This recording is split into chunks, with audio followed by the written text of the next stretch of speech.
In this lecture, we'll be talking about Hadrian and Marcus Aurelius.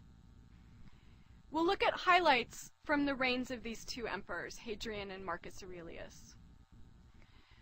So Hadrian was selected by Trajan as his successor fairly late in Trajan's life, and the two of them had a close relationship, but Trajan did not formally adopt Hadrian until close to Trajan's death. Hadrian then immediately adopted his own successor, Antoninus Pius, as his heir, and instructed Antoninus to adopt Marcus Aurelius and Lucius Verus. So, in other words, putting in place a line of succession. And all of these men had ties to southern Gaul and Spain, like Trajan and Hadrian. And so what we have here is a kind of shift from the family dynasties of the Julio-Claudians or the Flavians to a kind of regional dynasty where these men are not related by blood, but rather by their provincial origins. And so it's a kind of way to get men from the elite men, the powerful men from the region of southern Gaul and Spain into power and ensuring that line of succession. Hadrian, like Trajan before him, began his career in the military and spent an enormous amount of time as a soldier, but also involved in various Roman bureaucratic efforts. He was an experienced administrator by the time he took over and was a great patron of the arts. His focus was rather different from Trajan's, where Trajan was interested in expansion, and in part because Trajan realized that expansion to Dacia into the Middle East and Asia Minor would increase the tax base and therefore bring in additional much-needed revenue to the Roman treasury. Hadrian was faced with a somewhat different problem, which was the issue of how to manage all of these new territories with the resources that he had at his disposal, particularly in terms of the military. And so one of the things that Hadrian does very quickly is focus on consolidation, and he withdraws Roman forces from the most remote of Trajan's conquests. He realizes that even if Rome can win wars, they cannot consolidate those holdings, and that it's in the best interests of the empire to focus on maintaining territorial boundaries, frontiers that it can protect. Hadrian also embarks on a kind of world tour.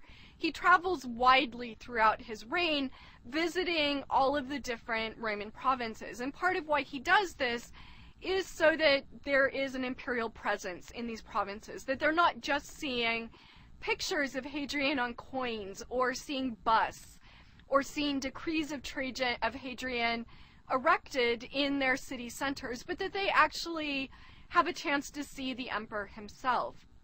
And Trajan, it's in some ways a continuation of the policies that Trajan had put in place of trying to have a more beneficial relationship with the provinces, and is very much a response to a recognition that it's important to keep the provinces under control, to make sure that the provincials are happy, that they're effectively Romanized, that they feel like they are part of Rome, part of the imperial project, that they see their loyalties to Rome rather than to their local communities, or at least largely to Rome in place of their local communities.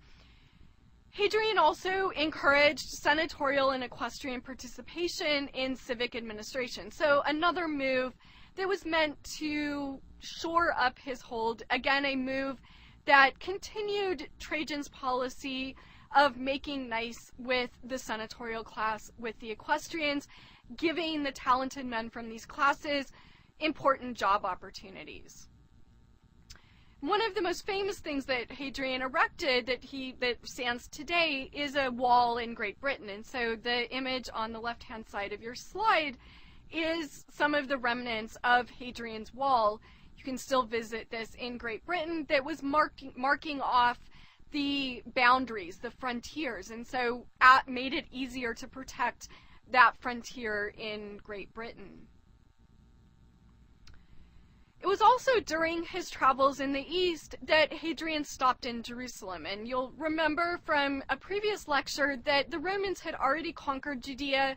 Under Titus, the temple in Jerusalem was sacked, it was destroyed, and the Jews were effectively suppressed. Several laws were put into place that made it very difficult for the Jewish community to rebuild.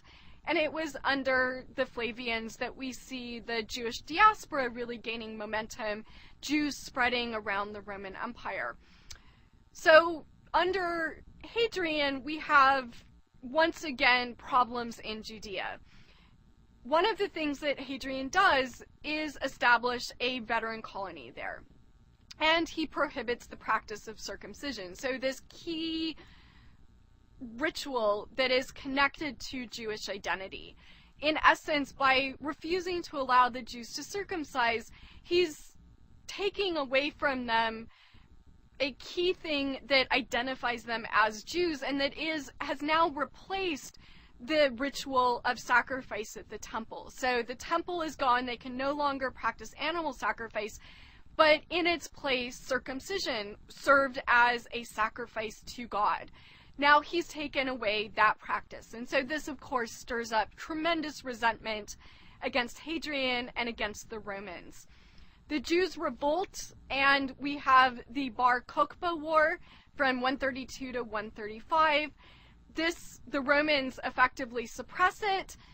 Once again, the Jewish population is devastated. Jerusalem is heavily hit. So within another 70 years, we have a serious Roman incursion into Judea. It's under Hadrian, partly as a measure of revenge against the Jews for their revolt, that Judea now is renamed Syria Palestina. And the Jews are in fact prohibited from entering Jerusalem. So one of the things that you will see here if you pay attention to modern affairs is the origins of this conflict between the Jews and the Palestinians, and the conflict over Jerusalem in particular. This is an ancient conflict. This is not something that dates to the foundation of the state of Israel. It's something that goes back to Roman times. The coin that's pictured here shows Hadrian on one side and Hadrian essentially mastering Judea, so the representation of Rome in Judea on the other side. And here we have the mausoleum of Hadrian. You'll remember that Augustus had built a mausoleum in part to indicate his own dynastic intentions. The mausoleum was intended for Augustus and his descendants as a burial site. And in fact, Augustus's mausoleum held the ashes of many, many members of the Julio-Claudian family. For Hadrian, it's not a family burial site, but rather a site for these members of this new sort of Gallo-Spanish aristocracy that is ruling the Roman Empire. So it's members of Hadrian's adopted family that are going to be buried in the mausoleum. But it once again indicates a kind of dynastic intention on the part of Hadrian. In 138, Hadrian becomes severely depressed, and in fact attempts suicide several times. He's stopped by his heir Antoninus Pius, but eventually retires to the seaside town of Baiae. And Baiae is down on the Bay of Naples. It's a place of relaxation. You can hear the sound of the ocean. Hadrian effectively, he seems to have some kind of nervous breakdown. It may have been he may have been manic depressive. We really don't know for sure what the situation was, but he's struck by a severe episode of depression. And unfortunately, there are no cures for this. There's no Prozac. There's nothing to do but wait it out. His doctors prescribed for him a special diet. This was one of the standard ways that health problems were treated in antiquity when they didn't really know what was the biological cause of a problem. Hadrian gives up on this diet. He goes on a drinking binge, gorges himself, and on the 10th of July, 138, he dies. and he has Antoninus by his side. So Hadrian was successfully succeeded by his adopted heir, Antoninus Pius. And then Pius was succeeded by his heirs, Marcus Aurelius and Lucius Verus. So we're going to skip the reign of Pius and go directly to Marcus Aurelius. Marcus Aurelius was a favorite of Hadrian as a child. He was, in fact, then married to Antoninus's daughter Faustina, so a way of consolidating these family bonds. These are bonds that are a mix of biology and adoption, so unrelated adoption. Marcus Aurelius, together with Lucius Verus, ruled from 161 through 180. So Verus was his co-ruler until 169, and then Marcus Aurelius ruled alone for the following 10 years or so. He's the last of these 5 good emperors. So we started the good emperors with Nerva. They end with Marcus Aurelius. And none of these are biologically related to each other. So we really have in place a new dynastic principle, which is one of merit. And there's certainly, it's a mix of merit and regional origins, but in order to be adopted and chosen as heir, you have to give some sign that you're fit to be emperor. It's not simply being born to the throne in the way that perhaps somebody like Nero was, or even Tiberius, but rather in this case there's some marker that you're going to do a good job. And Marcus Aurelius, in some ways, is more famous not for being a Roman emperor, but for being a Stoic philosopher. So following in that tradition of Seneca, he wrote a book that continues to be read by many politicians today, or just also random people, called the Meditations. It's a series of maxims. It's actually quite an interesting read. And he wrote this while he was on military campaign. So he was a kind of writer soldier. He also corresponded extensively with his tutor, whose name was Fronto, and we have significant parts of that correspondence. So we can see the intellectual development of Marcus Aurelius through this correspondence. In many respects, he was this model of a soldier philosopher, and we'll see that model come up again when we talk about the Emperor Julian, the last pagan he's often referred to. Marcus very famously slept on the ground as a child. He adhered to a very rigid diet, eating only the basics. He was really in every way a philosopher from birth, and it's only when his mother forces him to sleep in a bed that he does so. But certainly as an adult, he lived a very parsimonious life. He didn't particularly want to be emperor, so it was really through Hadrian that he was chosen as emperor, but it wasn't something that he openly embraced. It turns out, though, that he was quite good at it. In particular, he was good at delegating tasks to others. So he was a kind of manager rather than somebody who ruled directly. But he was good at picking talented people and helping them do their jobs.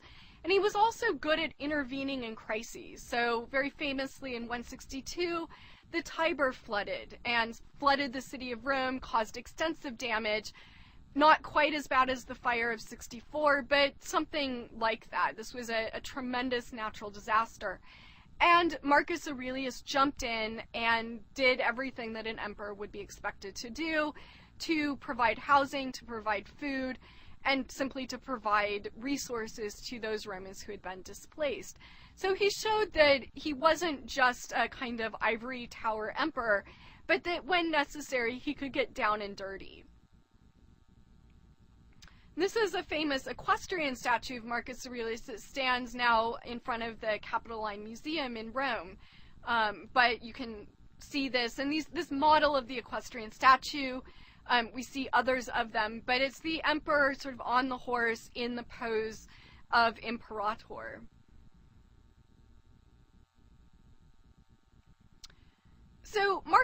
married his first cousin, Faustina, who was the daughter of Antoninus Pius. So we get a fair amount of intermarriage here. This is one example of sort of the ways that the adoption and the bonds of the men would be sealed through marriage, very similar to what we saw in the late Republic. Faustina is particularly famous for the fact that she had 13 children. Only 5 of these survived Marcus Aurelius. Partly there was a high infant mortality rate and childhood mortality rate. But she was a kind of model Roman woman, considered extremely virtuous for her fertility. When Marcus Aurelius dies, his ashes are placed in Hadrian's mausoleum as Hadrian had intended, and his son Commodus succeeds him. So with the succession of a family member, so his son, this ends the line of the adopted emperors that we saw that started with Nerva, when Nerva adopted his successor to follow him when he adopts Trajan.